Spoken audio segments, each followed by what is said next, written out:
Lahat ba ng kaso kailangan dumaan sa barangay? Alamin natin. Tara, let's talk law.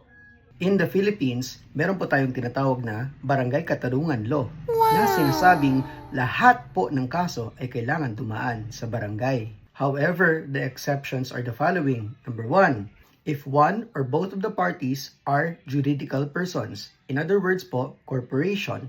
The reason for this is because hindi po natin pwedeng dalhin ang isang corporation sa barangay because that corporation doesn't have a actual human personality. In fact, it merely has a juridical personality. Kumbaga, not a real person. Only real people, bawal mga fake, can appear before the barangay. Number 2, if one or both of the parties is a government agency or is a government employee performing his functions as a government employee.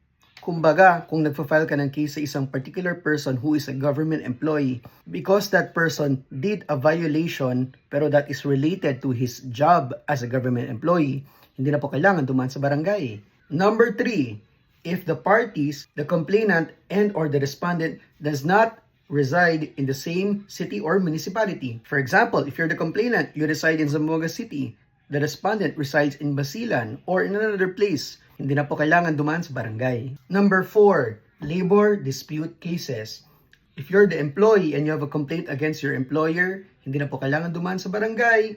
Pwede na po magdiretso sa NCMB, NLRC, or the Department of Labor.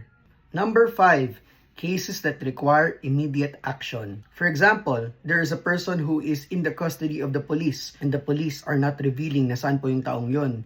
You don't need to go to the barangay. You can already directly go to the court to file a habeas corpus case. Number 6, those that have already been barred by prescription of the statute of limitations. This pertains to cases na naglapse na po yung prescription period, so therefore, you have to go directly to the court already. No need to go to the barangay. And of course, number 7, cases with penalties that are higher than 1 year imprisonment or 5,000 pesos fine. You don't need to go through the barangay. You can go directly to the prosecutor's office and file a case before the fiscal. So remember, those are the cases that don't need to be brought before the barangay. I hope you guys learned something. That's all for now. Don't forget to like and follow. See you in the next one. Peace.